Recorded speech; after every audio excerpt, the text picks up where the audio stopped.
మా అమ్మకి కానీ చెప్తానని మీ అల్లుడు వస్తారు ఇలాగా యాడ్ నుంచి ఫోన్ చేస్తారని చెప్పిన తర్వాత సరేలేని కూర్చున్నాను. ఫోన్ రాలే. ఉదయం మార్నింగ్ 10 అయింది. వేరే వాళ్ళు ఫోన్ చేశారనమాట నా మొబైల్కి.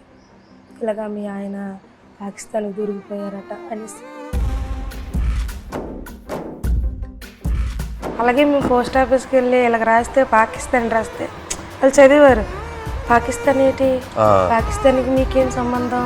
మీరు అక్కడ సముద్రంలో ఉన్నప్పుడు ఇంటితో మాట్లాడాలనుకున్నా, పిల్లలతో మాట్లాడాలనుకున్నా అలాంటి పైన స్లాబ్ మీదకి వెళ్ళడం, చూడడం, టవర్ రావడం, మాట్లాడడం, ఒక్కొక్కసారి కట్ అయిపోతుంది, 2 ముక్కలు మాట్లాడడం, మళ్ళీ చేయడం. మేము సేపలో లేదు సార్, మా యాస వేరే ఉంటుంది. వాళ్ళు అక్కడ ఉంటుందిరా అనడానికి అక్కడ ఉంటుందిరా అనేసి మా భాష వేరే ఉంటుంది. మత్స్యకారుల స్లాంగ్ వేరే వేరే ఉంటాయి. అందులో మా స్లాంగ్ అయితే ఎవరు మాట్లాడలేరేమో, కానీ మేడం గారు అయితే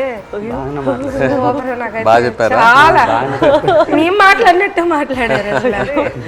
ఎవరు చెప్పలేదని అమ్మ నాన్న వాళ్ళు ఎవరు లేదు, ఇక్కడ ఉన్న వాళ్ళే చెప్పిన లవ్లో ఉంటాం కదా, అదే కనిపించదు అనమాట. తండేల్లో సత్య అండ్ రాజు లాగే ఒక రకంగా.